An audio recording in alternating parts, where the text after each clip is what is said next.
7:18, estamos comentando con Mercedes Arauz que la cosa pues está movida, está alterada. De todas maneras, pues el caso Odebrecht está de alguna manera monopolizando la agenda. Mercedes, gracias por estar con nosotros.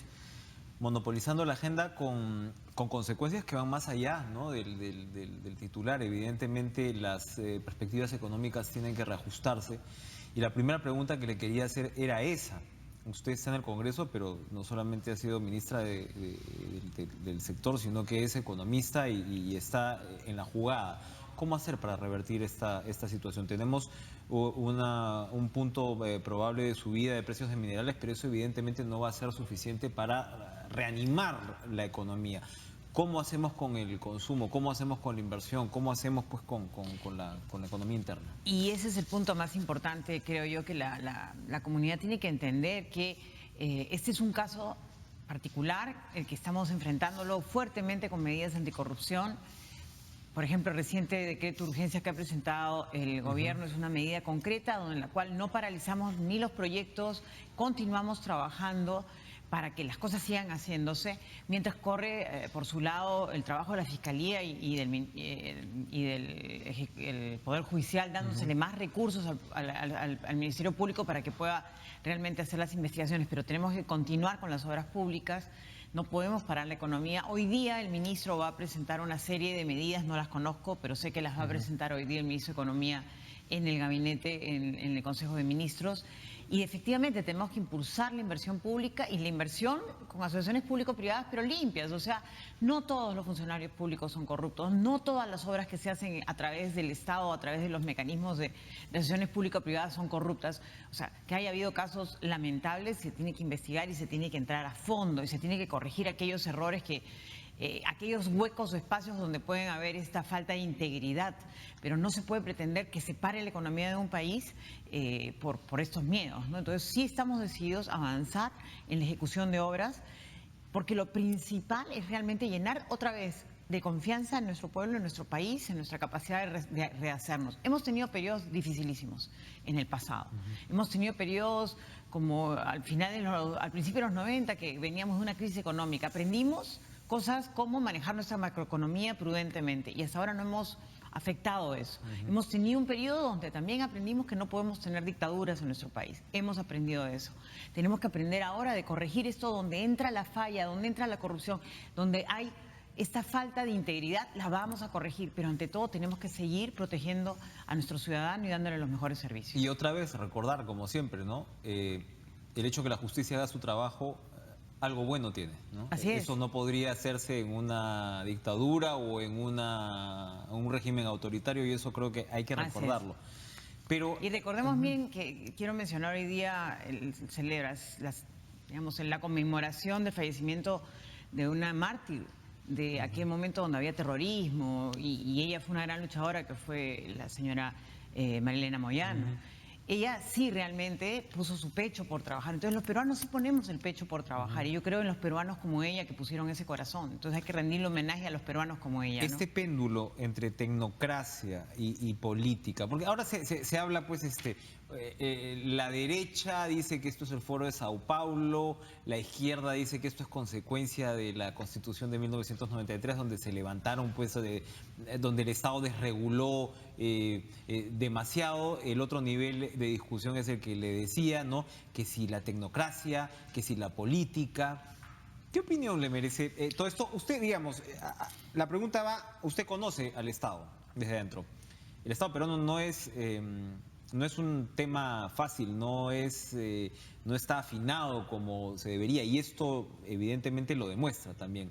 ¿Qué concluye de todo esto? Sí, creo que es un falso dilema decir que los tecnócratas en contra de los políticos. Creo que tecnócratas y políticos tienen que trabajar juntos y se necesita las capacidades técnicas para desarrollar toma de decisiones. Creo que muchas de las decisiones pasaron por esos filtros. Sí hubo desregulación, pero también había filtros para tener controles, mecanismos para ayudar a resolver algunos temas. Algunas veces se ponía el filtro como algo sacrosanto. Por eso la reforma reciente del SNI, para poder hacer un sistema que sea más promotor de la inversión, ayudada por el sector privado también. No tenemos por qué haber esta confrontación público-privada. Todos tenemos que trabajar por el país. Entonces, creo que ese es un error más bien hay que cuestionarnos por qué no hemos reforzado y hemos refundado la política de una manera más sana. ¿Por qué no tenemos partidos políticos sólidos? O sea, hoy día todavía estamos con esa debilidad de una transición de políticas profesionales. Ahí sí tenemos que hacer un esfuerzo de apoyar al desarrollo y refundar una política mucho más sana, mucho más abierta, con mucho más transparencia. Creo que sí hay que hacer reformas que estamos planteando en el Congreso para fortalecer los partidos políticos, para fortalecer nuestras instituciones, bien lo has dicho. Me gusta la idea de un poder judicial que sea transparente, que sea un poder judicial que intervenga y comienza a juzgar inclusive a políticos, ¿no? Aunque han tenido intervenciones que han sido erradas y dañinas para nuestro país. Pero creo que ese poder judicial tampoco podemos ver estos casos donde dejan libre a un narcotraficante. Hay que decir que tuvieron una fuerte ayudita del Departamento de Justicia, ¿no?, de Estados Unidos. El caso de Coteva venía siendo investigado hace años. Claro. A Toledo no le pidieron orden de arraigo. Uno como periodista decía, bueno, esto ya debería haber ocurrido hace un buen tiempo. Por supuesto que ¿no? sí. Pero creo que por eso mismo tenemos que reforzar al Poder Judicial. Estamos proponiendo mejoras en lo que es el Consejo Nacional de Magistratura, cómo elegimos a nuestros jueces, cómo reforzamos su institucionalidad. No es solo un tema de dinero, es su forma de operar. También lo mismo en el Ministerio Público, triplicándole el presupuesto, ayudándole a fortalecer sus capacidades de gestión. Creo que nosotros desde el Congreso también estamos cuestionándonos si estamos haciendo bien nuestro trabajo teniendo solo una cámara, si podemos tener una o dos cámaras para poder hacer un mejor control de nuestra propia gestión, ¿no? Creo que por ahí, por ejemplo, nos vamos a mirar, y creo que es correcto, no es solamente una propuesta de Peruanos por el Cambio, también es una propuesta que está debatiéndose por los diferentes partidos y eso es bueno. ¿Cómo hacer que la institucionalidad partidaria sea una buena institucionalidad que promueva a los jóvenes y que los incentive a participar en política? Hoy día hablar de política y decir usted es político es corrupto, eso es falso. Los políticos también. Muchos de nosotros trabajamos por vocación de servicio al país y queremos que más gente con vocación al servicio al país, con principios grandes de integridad, participen en política. Esto está tocando a 2, 3 gobiernos, hay muchos rumores y trascendidos sobre cuál podría ser el siguiente caso, ¿no?, que se va a mover. Se habla mucho de Ollantumala, el tema del gasoducto, la realidad nos irá llevando por donde haya que ir. Pero Verónica Mendoza, por ejemplo, ha cuestionado mucho la labor incluso del presidente Pedro Pablo Kuczynski. ¿Usted ha podido recapitular lo que fue la participación de Kuczynski durante este periodo? ¿Se siente tranquila con respecto a ello? ¿Ha podido hablar con él? Sí, me parece una instrumentación de la señora Verónica Mendoza errada. Ella quiere provocar una crisis en el país, llamando a una reforma de todo y acusando a todo el mundo, además sin fundamento, ¿no? Lamentablemente, o sea, me parece que es una grave acusación que ella tiene que controlar sus palabras, creo, en ese sentido, porque no se puede acusar sin pruebas. O sea, y el señor Kuczynski está tranquilo, él está claro que no ha tenido ninguna intervención. Y a mí me ha pasado también, yo estoy en un gobierno en el cual ha habido actos y se ha tomado prisioneros a 2 personas involucradas en actos, pero yo no tenía idea de que estos señores negociaban con una empresa determinada. O sea, ¿cómo lo debería de saber? O sea, no había forma. O sea, uno tiene dentro de sus funciones ciertas capacidades de gestión, pero no tiene que, a unos niveles de conversación que son ajenas a uno, no puede uno saberlo, ¿no? Según conversábamos con Diego García Sayán ayer, por supuesto, exministro del régimen de Toledo, y otros exministros con los cuales he podido conversar, digamos, off the record, algunos en el actual gobierno, todos coinciden en afirmar que Toledo tenía una suerte de grupo, es decir, que no es que esto sea una sorpresa, por lo que ya venimos viendo en los últimos años sobre Toledo, pero que de alguna manera él aisló esa situación de buena parte del gobierno. ¿Eso es posible dentro de un Claro gobierno? que es posible, porque ese grupo era, entre comillas, su grupo que veía los temas de seguridad, en fin, no sé, porque yo no participé directamente de esos altos niveles. Yo, si alguna vez participé en ese gobierno, estaba en las negociaciones del TLC o en el espacio de... Era un jefe de seguridad israelita, ¿no? Algo totalmente... Algo bien extraño, ¿no? Muy extraño, ¿no? Sí, ahora se sabe, dicen, gente... puesto por Joseph Maiman, ¿no? Era su entorno más cercano y uno dice, bueno, son los amigos del presidente probablemente, ¿no? Pero me imagino, porque yo ni siquiera sabía que existían esos personajes tan cercanos. Pero honestamente... eso está fuera del ámbito de la gestión. En el ámbito de la gestión, yo estoy casi convencida de que muchos de los actores que han estado en la gestión han hecho han visto un interés, además había un interés bien claro, porque había ya toda una política internacional alrededor de la generación de Había un estas factor rutas. geopolítico, ¿no? De las rutas del IRSA, había la vocación de acercarse más a Brasil como una opción nueva de crecimiento económico. Teníamos históricamente una situación de fronteras aisladas, ¿no? O sea, y si hoy día dicen que el valor del IRSA no es grande porque el comercio es poco con Brasil, que Brasil no ha abierto su mercado realmente. Tiene todas las barreras que uno se puede imaginar, ¿no? Yo cuando estaba en el Ministerio de Comercio, Industria y Turismo procuraba buscar la apertura de los mercados y encontrar todas las barreras técnicas, porque ni siquiera ya eran a nivel de arancelario, para entrar con productos. Nunca me olvido del caso concreto de la anchoveta, ¿no? Que nosotros la vendemos como lo que es también, es una familia de las anchoas, y nos ponían una barrera fitosanitaria totalmente absurda. Una economía proteccionista. Es muy proteccionista, por eso no ha crecido. Y había intereses, por ejemplo, en las zonas de Acre y Rondonia para la compra de insumos del Perú, por ejemplo, en temas como el cemento, pero le pusieron una barrera fitosanitaria al cemento, o sea, cosa que es totalmente ridícula, ¿no? Entonces había la posibilidad de exportar, pero siempre encontrábamos estas barreras, ¿no? Y se ha buscado levantar las barreras, pero esa era la gestión que yo veía desde nuestro lado de la política pública, de la gestión. Y yo no dudo de que si había un interés geopolítico que estaba muy sustentado por la banca internacional que nos apoyaba para generar estos grandes modelos de interconexión territoriales, era una perspectiva positiva, digamos, para plantearse una carretera como esa. Ahora, ¿no? para finalizar este tema, sumamente vulgar lo de Toledo, ¿no? Es decir, no solo ilegal, este hecho, al menos lo que narra el colaborador eficaz, que santo no es, por supuesto, ¿no? Porque Odebrecht, pues, qué barbaridad para repartir, ¿no? Plata, pero este tema de pedir los 35 millones, esto se hace antes de que ellos armen su departamento de coimas, es decir, hay una suerte de innovación, ¿no? Y que además reclame los 15 millones de dólares adicionales por un desacuerdo. O sea, eso es difícil poder, cuando usted comenzaba esta conversación diciendo que hay que recuperar el optimismo de la gente, tampoco va a ser fácil, ¿no? O sea, si a ese nivel llega un presidente de la República...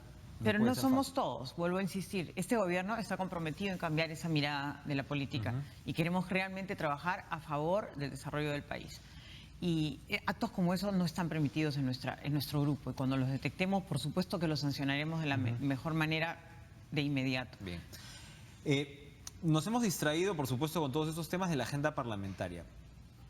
Ya vamos a entrar a algunos temas técnicos y económicos, pero el oficialismo tenía un proyecto de ley sobre unión civil. Ahora la izquierda ha ido varios pasos más allá y ha salido con un proyecto de ley de matrimonio igualitario. ¿Cómo está el ambiente en el Congreso para discutir el tema? No es un tema fácil.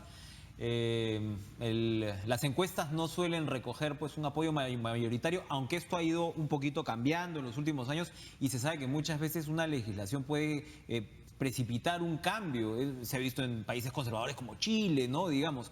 Pero es un tema difícil. ¿El gobierno se va a embarcar en la materia? Yo en su momento se lo pregunté al presidente y él era como muy reticente a decir, bueno, esta no está entre mis prioridades, seguramente sabiendo el costo político que esto pueda tener. Como Peronos por el Cambio, nosotros hemos presentado una propuesta legislativa que es la de la unión civil, y ahí nos quedamos. Nosotros no, por lo menos como grupo, y aún aceptamos las diferencias que hay dentro del grupo sobre ese tema, porque es un voto de conciencia. Entendemos que... Bueno, este señor Guía salió a hablar barbaridades. ¿Van a expulsarlo de la Eso bancada? es una decisión que todavía se tiene que conversar ¿Usted tiene una posición definida? Nosotros estamos conversándolo. Ya. Yo creo que no puedo hablarlo en público, pero digamos... Sobre el tema, tenemos sobre el una tema. sola postura, que es la que está en nuestro plan de gobierno, que es la unión civil, que le da derechos de convivencia, derechos patrimoniales, le da cierta seguridad jurídica a las personas que están en una vida de convivencia, que son personas del mismo sexo. No estamos yendo más allá del matrimonio igualitario. Creo que es un tema de debate y está bien plantearse temas de debate como de esa naturaleza. Obviamente, ¿Usted se consideraría liberal en la materia? Yo sí. Pero esa es mi postura y no es la postura de la bancada. Como conjunto, nuestro compromiso fue hasta la unión civil no matrimonial. Y ahí nos quedamos, esa es nuestra propuesta. Ahora, de repente esta propuesta de matrimonio igualitario que ha tenido aparte todo un operativo mediático, veíamos una boda, entre comillas, ¿no? Simbólica ayer en Miraflores, ¿no? de personas del mismo sexo, o sea, hay una organización, me parece, detrás, pero de repente, digo yo, la presentación de un proyecto como este tiene como el efecto de contrapesar el efecto de lo otro, ¿no? Y de presentarlo, digamos, como más centrado, si se quiere, mesurado para ciertos Ojalá sectores que vean que conservadores. nuestra opción es una medida más mesurada, que es una medida que da derechos. No llegamos a hablar de matrimonio porque ahí hay otros temas como el tema de adopción y otras temáticas que pueden ser complicadas para... sensibles para la algunos. sociedad. Queremos ser respetuosos de todas las miradas. ¿Y cómo está el tema en el fujimorismo? Porque claro, al menos en las redes sociales, ¿no? Que uno dice, claro, uno no cree que sean una posición mayoritaria, pero son muy expresivas, ¿no? El conservadurismo. Eso ha pasado en Estados Unidos, ha sido importante para el triunfo de Donald Trump, ¿no? Es decir, asociándose a un candidato que usualmente uno no hubiera pensado que estaba en esa línea. De repente con Keiko Fujimori uno cree lo mismo, pero ¿el fujimorismo es una bancada diversa en ese sentido? ¿O usted consideraría, ya que los conoce ya después de un tiempo, los consideraría una bancada básicamente conservadora? Yo creo que están más abiertos a debatir el tema, ¿no? Inclusive yo creo que pasó en la legislatura anterior que algunos de ellos votaron a favor de la unión civil, ¿no? Entonces creo que hay un grado de libertad, pero ciertamente hay miradas bastante conservadoras porque hay un grupo grande de gente evangélica entre los que son miembros de esa bancada, ¿no? Entonces creo que hay apertura para el diálogo. No creo que haya una decisión unánime de cuál va a ser la votación de ellos todavía. Yo creo que el momento es simplemente plantearse el debate. ¿De repente más cerca está el Senado que la Unión Civil? A lo mejor. ¿Cómo están en eso? Yo creo que la temperatura por el tema de las reformas sobre lo que es las reformas políticas están bastante más abiertas, ¿no? Sobre todo en lo que es crear un Senado. Creo que hay que hablar del tema anticorrupción como un grupo, es importante. Temas como, por ejemplo, cómo fortalecer nuestras instituciones, como dije hace un rato, el Consejo Nacional de Magistratura, la independencia de la Procuraduría Pública, que nosotros también estamos a favor de esa independencia, pero dentro de un marco donde hay que debatirlo con certeza de cuáles son las mejores opciones, ¿no? Entonces creo que la tendencia va a estar en el debate, digamos, en la parte más política por ese lado, ¿no?